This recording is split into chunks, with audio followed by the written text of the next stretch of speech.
A win here will bring them closer to top 8. You see Ross with his Noble Hierarch sleeves. Conveniently has Noble Hierarch in his deck.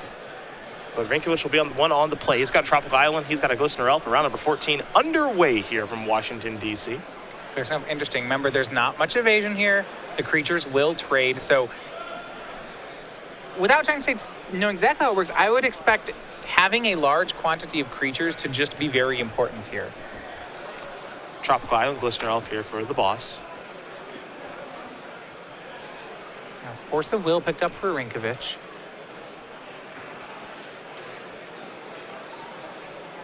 Verdant Catacombs is land number 2 for James. Well, so you see here, you'd be like, oh, you could play Noble Hierarch and attack his 2/2 into Tom's 1/1, but you have to remember they would still trade even on that line. Now here is another copy of Glistener Elf with a Tropical Island here for James, so we'll see what's next in just a moment. A lot of good 1-drops here. Yeah, he does have the Noble Hierarch as well as the second Glistener Elf. And they'll trade. James's dies at the end of the turn. Because it does have a -1/-1 counter on it. Right. And what I think you're going to find is trading early and often.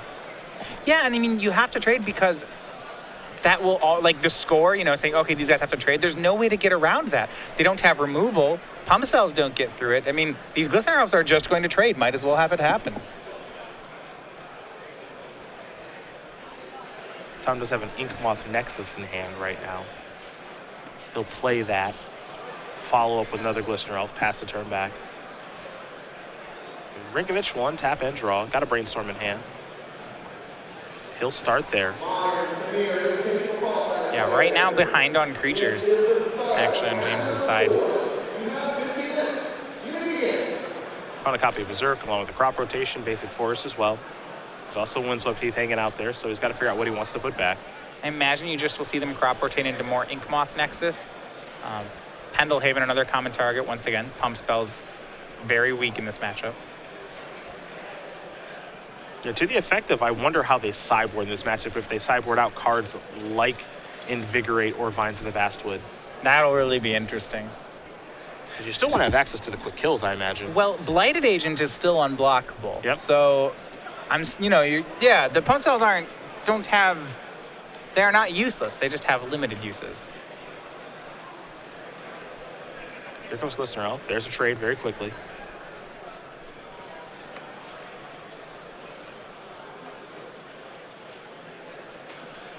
Yeah, he's made the point. We're still in James's turn, so the elf's not dead yet.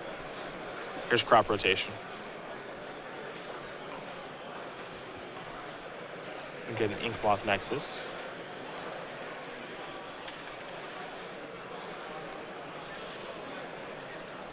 See, they're just trying to keep parity. Both players, 1 Inkmoth and 2 Glisteners. All of them have traded so far. Wasteland here in Ross's hand. That'll be excellent. That one, of course, can take out James's Inkmoth. Yeah, a lot of the more situational cards, the Force of Wills, the Berserks of the deck in Rynkiewicz's hand, and they're just not going to do much.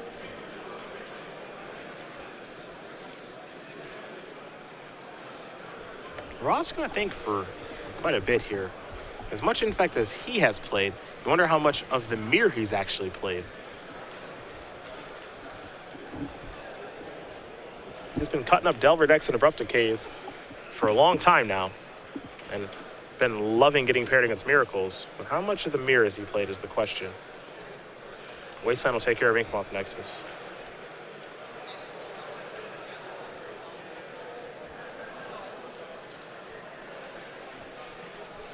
Is he willing to fire up this Inkmoth Nexus, maybe get in for a point of poison? It looks like the answer is yes. Rynkiewicz will get an Infect. Oh, Tom, what a nice guy. Getting out the token and everything.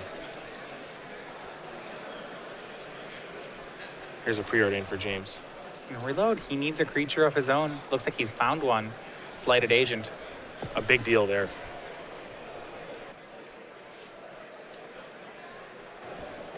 And yeah, I haven't seen too many of these matchups, but it does just seem like the way to get ahead is just more creatures.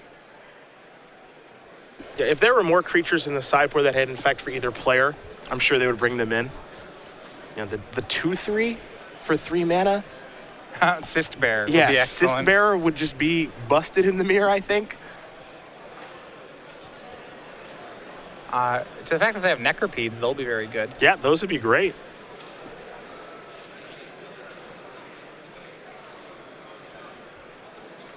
Saw a Blight Agent there for James. His shield is down.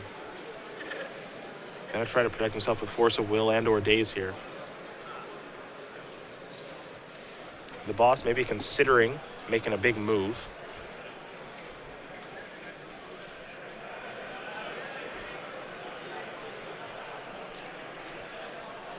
Tom does have the ability to go for, if he has a land here, go for the 10-point kill. He has Invigorate and Become Immense. If he has a Spell Pierce to back it up, it may be worth going in on. Yeah, here we go. Invigorate on Inkmoth. It's a 5/5. Here's Become Immense. He's going to delve away the entire graveyard. So is this good enough or not? And it is. Tom Ross going to win game number 1 here over James Rynkiewicz. Rynkiewicz had the Force of Will, but no blue card to go with it. Yeah. The showdown here between the two Infect decks puts the boss up 1. So now we can take a look at the sideboards here. They're both going to head to their 15 cards. We'll start with Rynkiewicz. He's got some Crows and Grips over there and some other cards. I'll let you take a look and tell us what you think about the Crows and sideboard. Grips, Surgical Extraction, Flusterstorm, Piracy Charm, Submerge, Dismember. So let me talk about the ones that we like here. Piracy Charm can kill a next one very easily. Submerge should be good. So removal seems great here. So Dismember, Submerge, Piracy Charm, all good. Sylvan Safekeeper is interesting here. I don't know how much removal he can expect out of a sideboard. The card I like the most, though, is Sylvan Library. We saw just a lot of trading there. Everyone's dealing Infect damage, so you can draw 4 cards off this thing. That's the slam dunk he has. Yeah, I think Sylvan Library, and I think both players have it, is just a huge deal. Take a look at Tom's sideboard. He's got a Grafdigger's Cage, a Necropede, 2 Rest in Peace, a Sylvan Library, a Force of Will, a Flusterstorm, 2 Hydroblast, 2 Crows and Grip, 2 Swords of Plowshares, a Savannah, and a Caracas. So actually, it appears Tom is bringing more to the table because he has some white sideboard cards that are nice, and Swords of Plowshares. He's got the Sylvan Library as well, and you gotta love that Necropede in this matchup. Necropede's great. Necropede is a 2-for-1 in this matchup. Because that -1/-1 counter it gives when it dies, it will definitely cash out on a creature. Season 3 schedule is what we'll take a look at right now here, where, of course, we did start with Grand Prix Charlotte, which was a lot of fun. Michael Malone was your champion there with Elves in Modern. Then we went to Indianapolis, where Eric Real got the job done with Green-Red Dragons. Baltimore saw Andrew Boswell get the job done for the first time in the Open Series after 8 top 8s with Obs on Aggro. And then we went to Chicago, where Taunton Wynn won with Green-Red Devotion with the introduction of Magic Origins. Then we went to Richmond, and we saw a little bit of Banter Rogue action, but really what we saw was Ray Toddick with Obzon Rally. He was your champion, a very dominant performance that weekend. After that, a Legacy Open in Washington, D.C. Well, that's where we are right now. We're working on crowning a champion. Looks like Dylan Donegan's the front runner here this weekend since he's already locked up for the top 8. Next weekend is London. The Open Series is off. Then after that, we'll have a Modern Open Series in Charlotte, and we'll finish it off with our Season 3 Invitational in New Jersey. Me, you, and Patrick Sullivan will be taking care of that. And of course, for our main events for Season 3, even though there's only one left in Charlotte, it is the Tassiper, the Golden Paw playmat with Bananas the Slave Dog, our favorite member of the playmat. Not that we hate cats, we just really like dogs here on the Open Series. Free and available. Maybe we're mysteriously ambivalent on the issue on the Open Series. I don't know. There sure are 2 animals on there. Perhaps I like them both. Perhaps I'm allergic to them. Maybe. I don't even know. You won't let anyone know. You won't divulge. It is free and available for all main event Open Series competitors. Last one and last chance to get this is in Charlotte 2 weeks from now. It's a great playmat. It is very, very good. Get ready for game number 2 here between Tom Ross and James Rynkiewicz. Learn a little bit more about the boss, the Roanoke native now. He used to live in Louisiana A lot of state championships in Louisiana as well. 5-time Louisiana state champion in Magic. That is an unreal number. I know. 3 invitational top 8s with 2 wins back-to-back. That's pretty unreal as well. 4 Open Series top 8s with a W. 1 Pro Tour top 8 at Pro Tour Honolulu circa 2009, and 4 GP top 8s. Used to parkour. Can still do backflips. I actually saw him do one when I was in Roanoke a couple weeks ago. And he's a big Mortal Kombat enthusiast. Oh, wow. In Roanoke, while I was there a couple of weeks ago, I got to see, they have this real cool Monday night thing that they do. There's there's like a kind of like a local bar that you can play video games at. So they bring some PlayStations and some Xboxes and stuff, and they have a little. It's actually pretty big Smash Brothers competition that Nick Miller takes part in. And then they had Street Fighter, and they had Mortal Kombat, and Todd and Tom have been playing a lot of Mortal Kombat, but there's one guy they can't beat who won again. I think Tom lost in the finals of the Mortal Kombat tournament playing as Melina, so it was a lot of fun to watch actually. Now, she's one of the female Ninja Warriors, but she's actually a demon, right? I believe she is a demon. I believe my Mortal Kombat history is not great. I haven't played in a really long time, but do you know the weapon that Melina uses? Size. Correct. Yes. Correct. Very good. One of them Very uses good. fans and one uses size. I was going on a 50-50 there. But you did good. Okay, well, we did all right. Katana uses the fans. Okay. Melina uses the size. James Rynkiewicz uses the Glistener Elf to start off game number 2, as does Tom Ross. That's going to be Dazed, however. Interesting. I wonder if Tom's going to fight back if he can. These creatures, I mean, I wonder what kind of premium Tom puts on creatures in this matchup. Clearly and a pretty big huge one. one. Wow, willing to pitch a Blighted Agent just to get that Daze.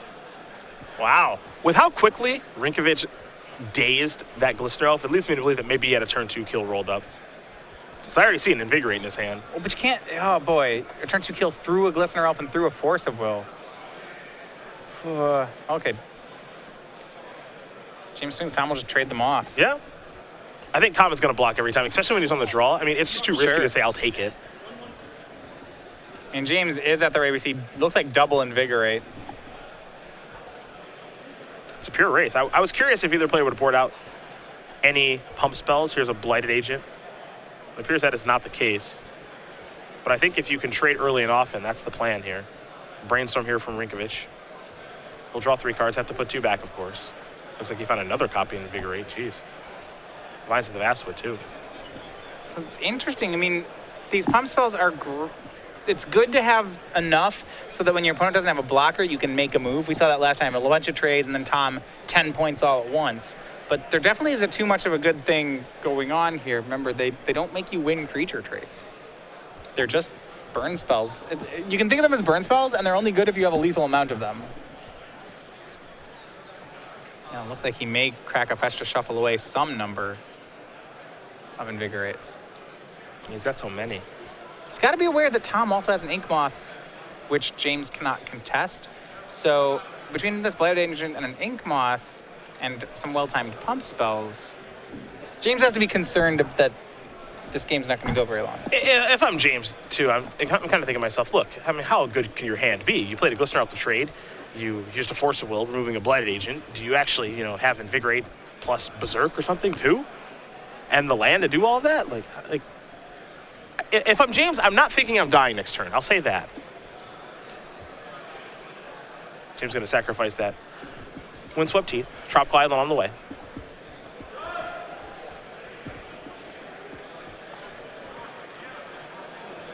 There's a preordain. So he'll scry to it and then draw a card. He has the lethal pump spells. Can he get his way through to use them? Looks like he may have drawn more Invigorate. How lucky. If Tom doesn't block here, though. Oh, he's blocking. Yeah. It would be very inconsistent with what we've seen so far, I would say. He's been trying to trade at every opportunity. He's certainly given it thought on if he should block or not, but then he's come to the conclusion that, yes, I'm blocking.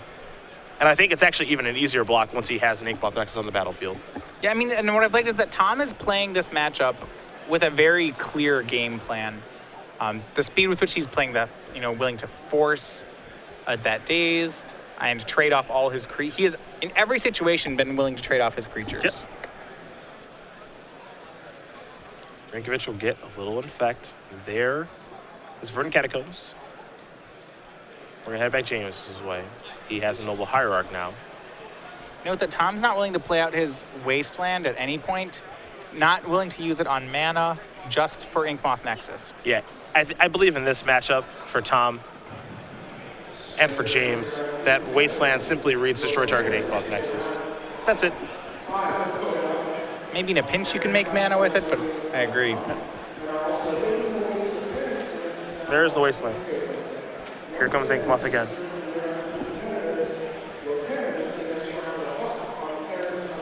Yeah, Tom not taking the bait. Even though James is stuck on 2 lands, he's not going to go for any of the mana producers. Noble Hierarch, are we going normal? Oh, yes. Yeah, looks like it. James has 3 Invigorates in hand. This plan. A Force of Will, another blue card to go with it, maybe another Force of Will. Fire up yet again. Just going to get chipped down. Ross flooding a little bit, Rynkiewicz short on lands a little bit. Rynkiewicz not short on pump spells, however.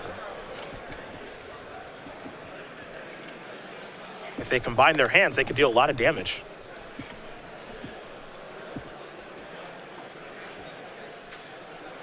Ross will draw.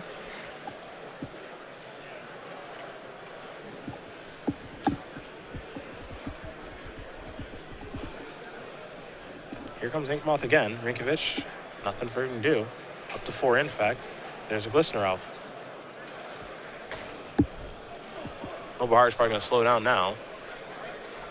Daze the draw to go along with the Force of Will. A lot of good situational cards from Rynkiewicz, but where are the creatures? Yeah, he needs a Blighted Agent really bad right now. If he gets 1 Blighted Agent, that next attack will be lethal. He has Daze, Force of Will, blue Vines, 3 Invigorates. Remember, he can use the Vines defensively if Tom tries to pump one of his creatures. Vines doesn't actually give your creature hexproof. It says, creature can't be targeted by spells abilities your opponents control, so you can use it on your opponent's creatures. It's something that actually we see take place a lot in the modern Infect Mirror. Yes. When someone's going for it there with Might of Old Crozia and other things, you target their creature with Vine to the Vassalwood, it will counter that Might of Old Crozia. Here's Invigorate. James willing to trade Invigorate and Noble Hierarch for this Glistener Elf. Noble Hierarch currently a little bit larger. It'll die due to state-based effects at the end of the turn, however. And away it goes. But James, can he find that Infector? It's a crop rotation. That might work. It's pretty medium. Well, yeah, I mean, can he pull one over on Tom, though? If he crop rotates on end step, can he crop rotate on end step, untap, and then deal all the damage? It's close. He would need another land because he'd now have to use the Vines offensively. Yep. Crop rotation may have been the card that Rynkiewicz was looking for, however. Now he's doing the math.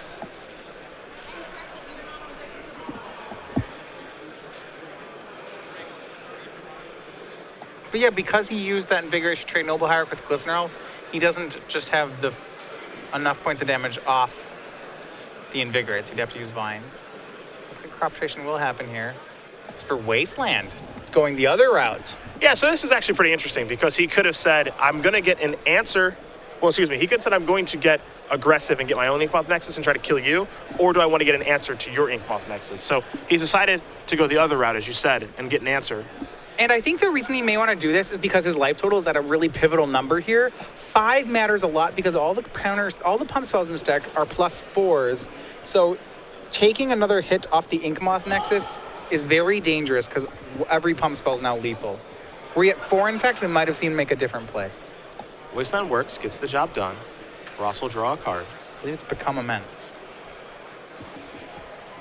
And this is interesting. It seems to be having both players kind of clogging up with soft permission and pump spells. Oh, big draw here. Oh, yeah.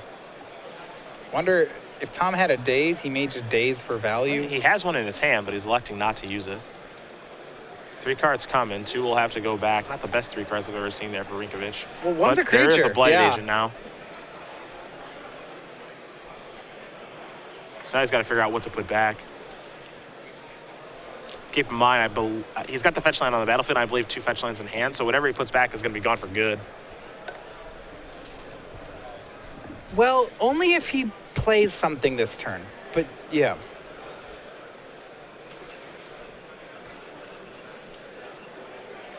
Two cards go back. There's a land, and he's not going to play anything just yet. Right. So he'll get to keep one of those 2 cards he put back. Ross will draw a copy of Force of Will. Remember, he can hard cast that here as well. He'll just pass the turn back. Rynkiewicz will sacrifice Verdant Catacombs on upkeep. Yeah. So going to shuffle away those 2 cards that he put on top of the deck. There's a Tropical Island.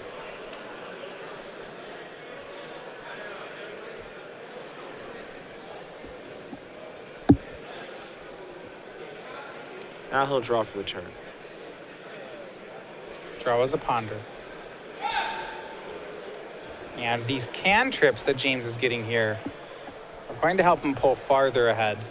Here's Blighted Agent. It's a real card. And it's all about the creature advantage. So James took 5 poison off Tom's last Infector. How many is Tom going to take off the Blighted Agent?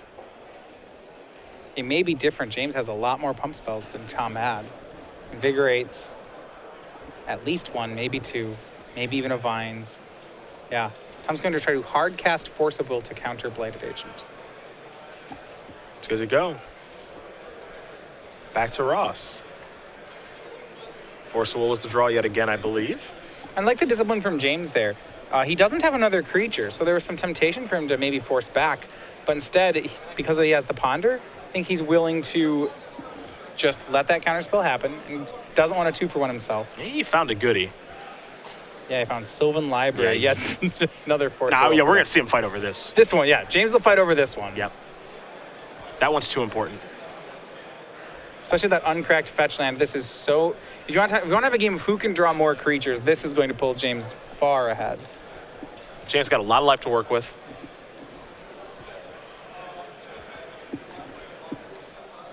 So that's why you see him say the Force of Will. There are more important things to be done. He might be sacrificing Windswept Heath. Looks like he's going to wait. Yeah, that just having an uncracked Windswept Heath is a lot of value, especially with the Sylvan Library.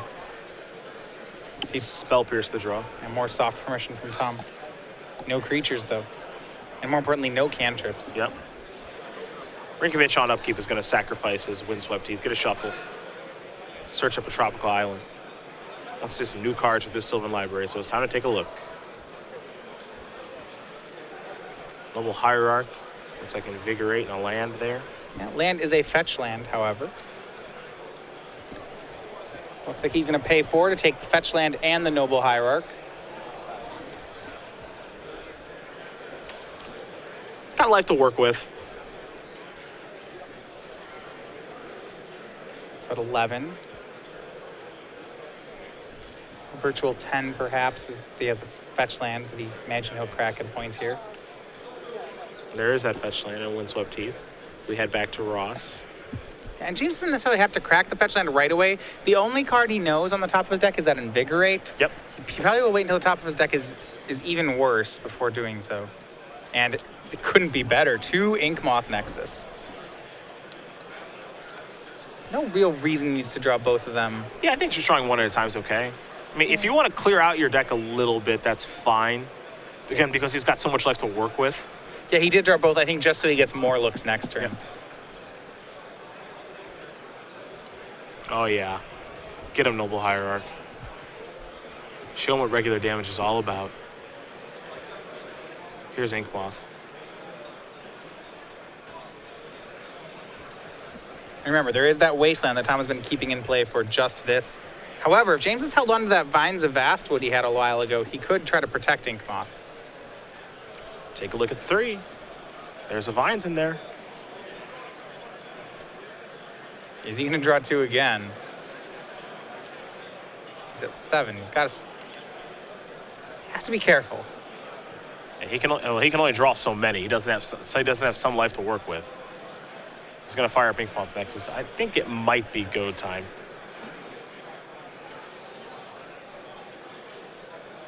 Yep. Yeah, James just going to let that happen. Yeah, he may have... The Vines he had from earlier ago may have gotten shuffled away to a Brainstorm at some point. Now here comes Noble Hierarch for a little more regular damage, but with the Blight Agent and Inkmoth Nexus here, gonna make things a little bit difficult. Force Will to draw here for Tom. He'll just pass the turn back. We talked about before, maybe the most important card out of the sideboard is that Sylvan Library, and James is showing us why. Beatdowns. Yeah, finds a Glistener Elf this time. Yeah, it's all about who can find more Infect creatures in the matchup. And I also like not moving in here either. It's because there's so much they are so tradable that it's just a raw resource count. Here's Gataxian Probe. I don't think Tom's going to like what he sees.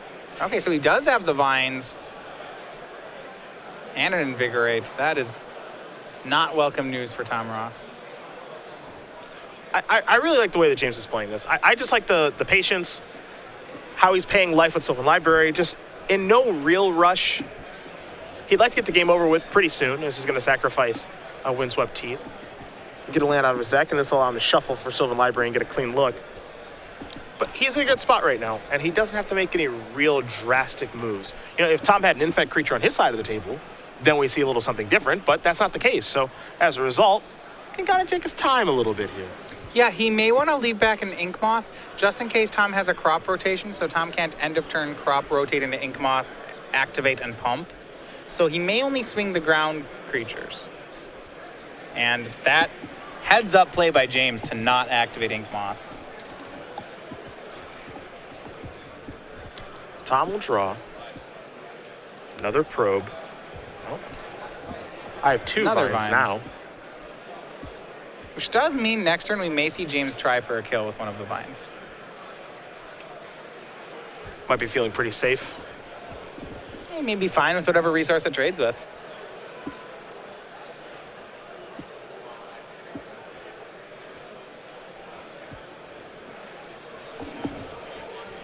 Noble Hierarch might be of interest now. It's just annoying enough because now it's a 2-turn clock. Yeah.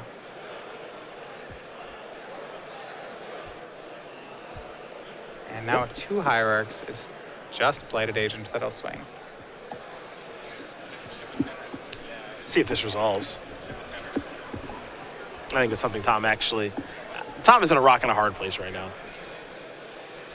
Noble Hierarch is worthy of being countered. He's going to counter it. Force Will Removing a Daze. I'll take care of it. Just the way that it adds to the clock that's not okay. Yeah, it's a 2-turn, makes it a 2-turn clock. So pitches that to buy himself 1 turn. Tom has a lot of permission in his hand. Now we're late enough in the game, and the problem is that it's not helping him with the board. It just does seem in this matchup that a lot of the cards are pretty dead. We see both players having 5-6 card hands that don't accomplish much. Interesting that we've got Glistener Elf coming in here and not Blighted Agent.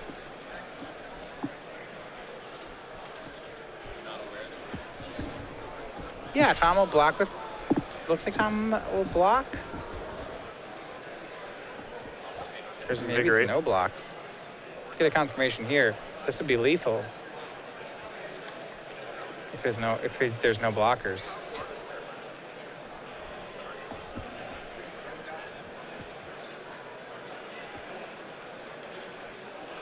So Invigorate on the stack. Tom is going to Vines the Glistener Elf. I know what this will effectively do is counter the Invigorate upon resolution. Yeah, and if it does resolve, James won't be able to pump his creature further. So just an Infect or 2. Gonna bring Ross up to 6 now. Rynkiewicz at 5 in effect, so Rynkiewicz has taken the lead.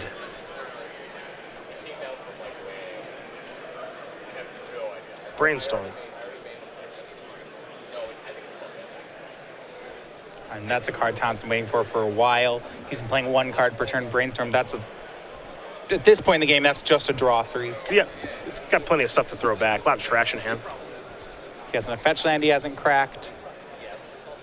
I believe he brainstormed into another brainstorm. Tom, some long overdue cards. We'll see what he can do with them, though. We talked about how he was up 5 infect. When James plays first creature, said, how much is that going to do? Well, it's done 6 so far. It's done pretty good.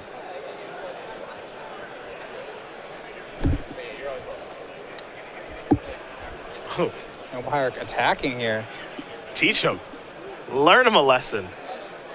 Not trivial. And look at this setup by Tom, taking advantage of the fact that James has paid so much to his Sylvan Library. This is pretty great, actually. Not Noble Hierarch about the dust, since it does have a counter on it. And an Inkmoth Nexus from Tom.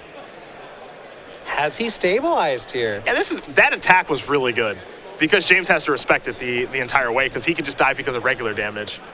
You know, 1 Become Immense would do it. And Tom knows James doesn't have blue cards. Glistener Elf into the red zone. It is a 2-2 because of Noble Hierarch. See if Tom wants to fire up the Inkmoth Nexus to block, or maybe try for the Swords to Plowshares. Has Tom been able to equalize? Those 2 brainstorms were so good for him. He had so many dead cards he was able to replace.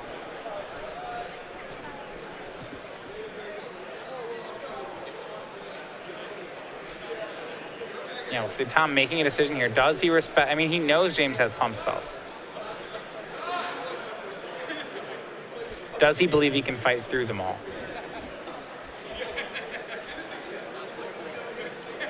He's got a Vines, a Swords, and a Spell Pierce. Tom thinking a lot about this one. I believe in a Flusterstorm, better than the Spell Pierce.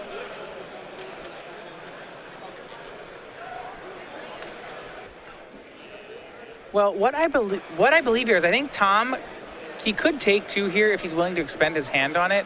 A reason being that if we get into this war where James goes for a lethal pump spell, Tom plays removal, James, tries to shroud, Tom plays removal. At the end of this giant tree of spells, Tom can play a Flusterstorm and just counter every spell on the stack of James.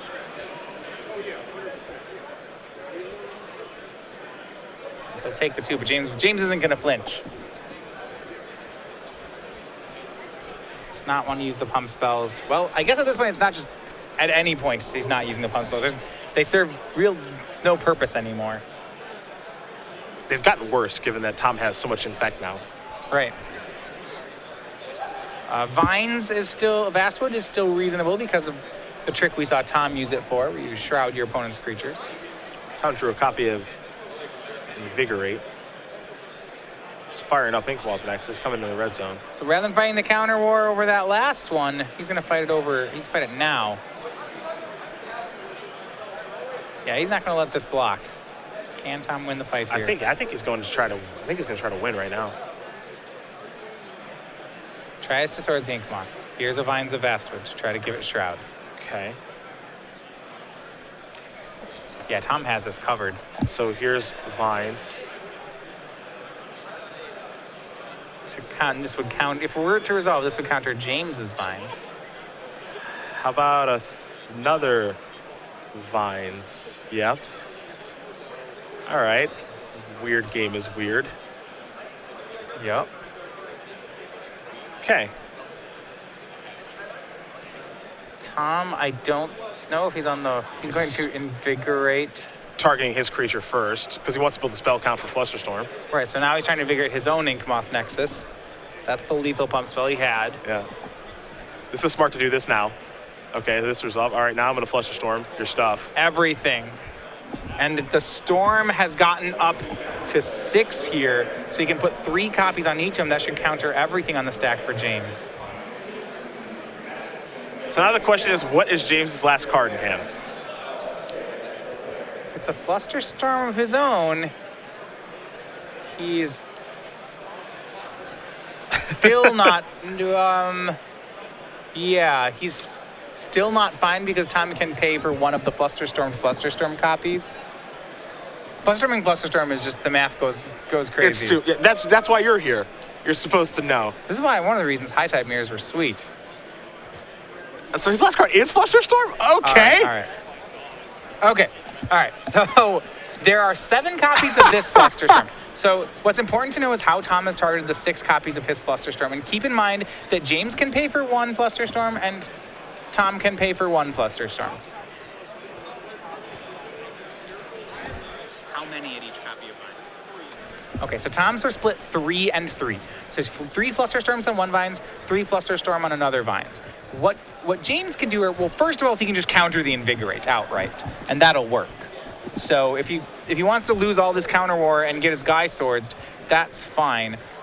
If he wants to try to say, and he doesn't have to say, James just basically gets to win this. So, and I'll explain what happens here. So first of all, he can use Flusterstorm to counter the Invigorate, which is easy enough because Tom has no more counter magic, so the Invigorate won't work. But the better part is that Tom split up his Flusterstorms 3 and 3 on each of the 2 Vines of Vastwood. Now that's actually, he wants to top load his Flusterstorm copies because all James has to do is the Flusterstorm that was at the top of the stack, the one that would resolve first. James only needs to make sure that one resolves. So he does is he Flusterstorms, and if he has his copies of his Flusterstorms, copy the Flusterstorm copies that are targeting the topmost Vines. Then the topmost Vines resolves first. Then the creature has Shroud. Then the rest of the stack all counters on resolution. Okay. And it doesn't matter that James's second Vines doesn't resolve because the creature already has the hexproof ability. So then the creature gets to block, and then James just gets to kill him on the counter swing. Yeah, the creature gets to block. So what ends up is James has a 1/1 creature with hexproof. Yep. Tom has a 1/1 Igmoth that failed to get pumped. They trade. James attacks with an Exalted Blighted Agent. 2 more damage. James wins the game. Okay, that was super easy and not complicated.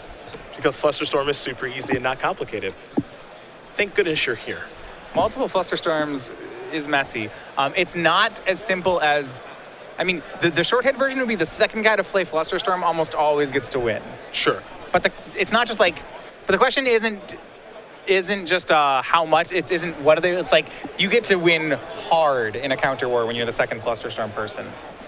We're going to talk about something a little bit easier right now. Sure. We're going to take a look at the Season 4 schedule here on the Open Series. Because this is more my wheelhouse of just reading information on the screen to people at home. So see a modern Open Series in Cincinnati. This is easy. September 5th through the 6th. Then we'll do some standard events in Worcester, Milwaukee, and Indianapolis. After that, we'll go to Atlanta for a standard Open Series. We'll do some legacy action in St. Louis, where there will probably be some more Flusterstorms. And you won't be there, so Patrick and I will have no idea what to say when that happens. Modern Open Series in Dallas, standard Open Series in Philly. We'll have a Grand Prix in Atlanta after that. It'll be sealed. More information coming for you guys about that at StarCityGames.com soon enough. A standard Open Series in Kansas City, Legacy Open in New Jersey. Our first time back to Denver in about 2 or 3 years, December 5th through the 6th. Then, of course, we've got our Season 4 Invitational in Las Vegas. Me, you, and Patrick will handle that. And we'll also handle our Players' Championship at the Star City Games Center in Roanoke, Virginia, December 19th through the 20th, where we're going to crown another Players' Champion. However, we got to talk about that Season 4 playmat. Yeah, this is a good one. This is another one of our creature parody series. This is of a M15 favorite. This is the Hoppin' Rabbit Master here, modeled after Goblin Rabble Master. This is going to be for all Open Series competitors until December 5th. So after the Season 3 Invitational, this is the Season 4 playmat. This one's sweet. I know a lot of people like it. I've already gotten a lot of Twitter feedback on the Hoppin' Rabbit Master, given the beatdowns with the carrots, and there's probably a lot of other things going on in here. I'm taking a look at what's on the leg of the lead rabbit there. Maybe that's some armor made out of carrot. Not entirely sure, but Certainly is orange. Yeah, it is orange. I'm trying to figure out what's going on there, but a really sweet playmat. I know that people who attend the Open Series have really liked the specialty playmats that we've done. And, you know, what's cool about this, you enter an Open Series main event, you get this thing for free. So we'll see you during Season 4, so you can get the Hoppin' Rabbit Master as we do get ready here for game number 3 between Tom Ross and James Rynkiewicz in the Infect Mirror. We had a feeling this would be a pretty good match, and it is not disappointed. Yeah, so what we've learned from it so far is both players aggressively finding and trading creatures. And they get stuck with a lot of dead cards. So, you know, without saying to oversimplify it, Yeah, creatures seem to be king. Well, maybe we see a really quick kill here. Who knows? Tom's happy with his opening hand, as is James. Game number 3 underway. About 10 minutes left to go. Tom going to sacrifice. Oh, no. Does he have a Is he stifle? going to stifle? He has a 1 of stifle on his list. Is James losing the land drop for the turn? We will see. I believe so. He has the 1 of stifle. What a beating. James not respecting it, and the 1 of stifle gets him on turn 1. Here's the forest. But there's no follow-up from Tom. Nope. He doesn't have a blighted agent turn 2, so still James with the first infector. I wonder if Tom boarded that in just to try to get him for game 3. Oh, Tom drawing a lot of lands. Yikes. This could be a disaster.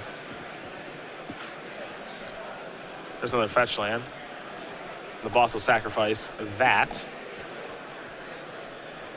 See what land he wants to search up. You have to imagine the Savannah still in the deck. There it is. There we go. Swords in Tom's hand. Yep, James already exiling his creature. But does Tom, without a follow-up, now the question is just, okay, how many creatures are in James's hand? I mean, James' hand looks excellent. He has the 1 of Sylvan Library, a Preordain, and now we see a Blighted Agent. The boss, another land drawn there, another tropical island. This doesn't look at all good for Tom. No, it does not. I think his hand has 4 lands Invigorate. Yeah, 3 lands Invigorate now. Well, that means his keep was Invigorate, Swords to Plowshares, Stifle, 4 lands, which has got to be on the border of keepable things. Yeah, yeah. It leads me to believe he kept the hand based off of Stifle. There's Sylvan Library. Yeah, played off Inkmoth Nexus, nonetheless. Rynkiewicz starting to run away with this one. Brainstorm's a pretty big draw. That is hands down the best draw Tom could have. Yep.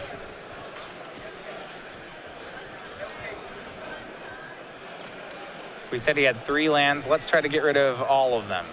As many as we can. It draws land, days, land. Yeah, Well, one of them's an one of them Inkmoth, so it's not completely dead, but this isn't enough. The draw steps for Tom Ross are going to be pretty good from here on out. So he's drawn a lot of lands, and the Brainstorm was not a particularly good one.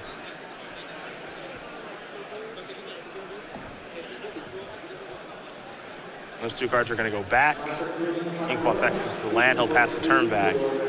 Rynkiewicz will untap Sylvan Library. Will trigger. A lot of life to work with. He's still at 20. Blighted Agent again in the top 3. Brainstorm, fetch land. James may just take them all, and that's exactly what he does. They're all good. A tough spot for Mr. Ross here. James will lead on Brainstorm. And even if this Brainstorm gets countered, I doubt James cares. Finds Inkmoth, Noble Hierarch. Ponder, his, last one. His card selection engine is fully online now. Gets rid of 2 fetch lands. So he has a second Inkmoth, a Ponder, a Preordain, a Vines of Vastwood, Noble Hierarch, just everything. He has to be careful, though. So in his mind, there's this chance that Tom's Inkmoth Nexus just tens him out of nowhere. And he's got to be very careful that he doesn't have the blue permission to stop that from happening. Doesn't want to get sloppy. Right. I think that Rynkiewicz is pretty far ahead, but does not want to get sloppy here. And you see there, I mean, he's so careful. He could have played just Noble Hierarch there and gotten 1 extra point of Infect. And nope, he wants 3 land up. Wants to be careful. He wants to be able to Vines and pay for a Spell Pierce. Or a Flusterstorm. Tom going to sacrifice the fetch land because he knew what was on top of his deck from that Brainstorm, so he needs a fresh draw because his hand's not particularly good right now. He'll take a draw step. It's a copy of Force of Will, not the best draw right now. Rynkiewicz has already got everything he really needs on the battlefield. Not a lot to counter.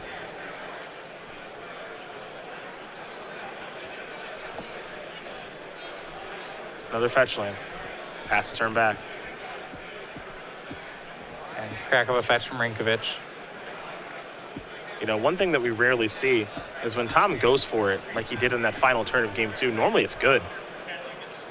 And I thought when he had Yeah, the you Fluster don't see Storm, him lose that one very often. no, not when there's that huge exchange of spells on the stack. Normally, after he plays the last one, the opponent looks at either their last card or no cards in hand and go, what happened? Well, it's calculated here. So the only way that Tom loses that counterfight there is if all of James' cards are live and James's last card is a Fluster Storm. Yep. But all of those hit. Here comes Blight Agent. There's another Blight Agent. James pressing the card advantage here.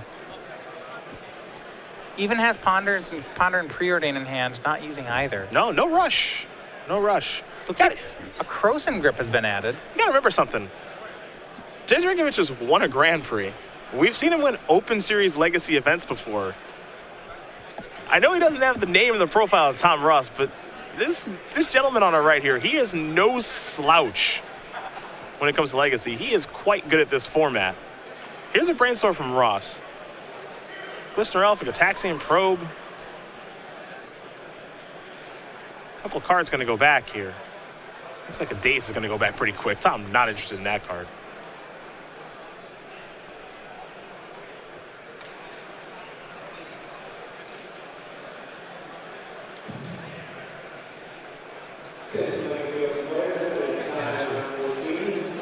Shoe back here. He'll sacrifice a fetch line now. Get a little bit lower, get a land out of his deck. More importantly, shuffle his deck. Tom doing a good job of reloading, but he is behind on the board in a big way.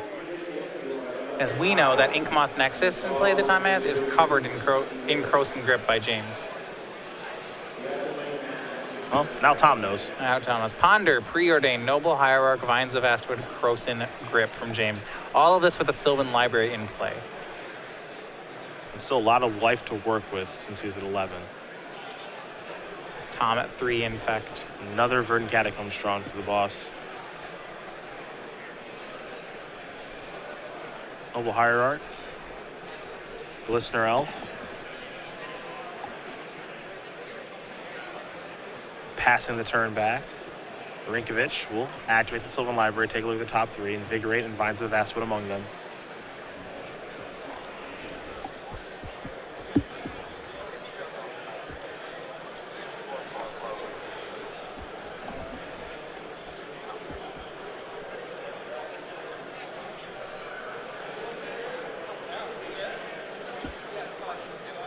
Rynkiewicz down to 7. Right. Now, there is something out there that can deal normal damage in Noble Hierarch, and we have seen Tom do things with normal damage before. Well, what it did previously is it forced James to actually just trade one of his creatures with the Noble Hierarch. Looks like Rynkiewicz is going to deploy the Noble Hierarch he's had in his time for a little while.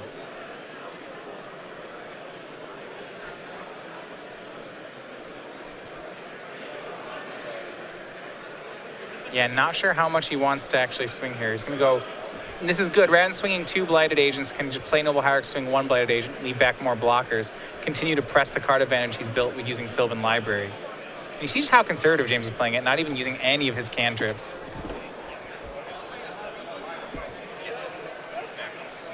I like how he has played this game through and through. He's been very patient. We'll see if he ends up being too patient.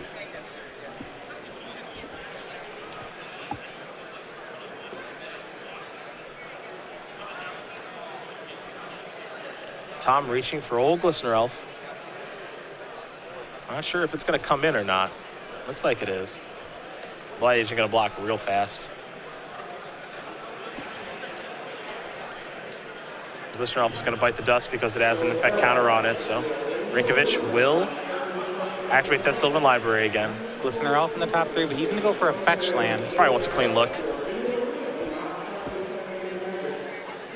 Here comes Blight Agent, it's exalted. Yeah, he does have a Invigorate, so he's going to go for the kill here. It's pretty free. It'll force Tom to expend cards from his own hand to stop it. Can force some action. There's a hard cast Force of Will looming. There it is. I wonder, does James go for the lethal Vines here? I think James thinks he's pretty safe at this point. There's an attempt. finds his kicker. James Rynkiewicz going to win this match here over Tom Ross. 2-1. The Infect Mirror goes to the Legacy Grand Prix champion. He moves on to 11-3. Unclear if he'll be able to draw next round. I think he'll probably have to play for it. The standings will, of course, dictate that. But a very, very impressive win nonetheless. Beating, really, the person who put Infect on the map. First time we've really seen Rynkiewicz play this deck in a Legacy event, especially on the Open Series, but impressive nonetheless. Takes down Tom Ross. Very fun second game to watch, too, with that back and forth with Flusterstorms.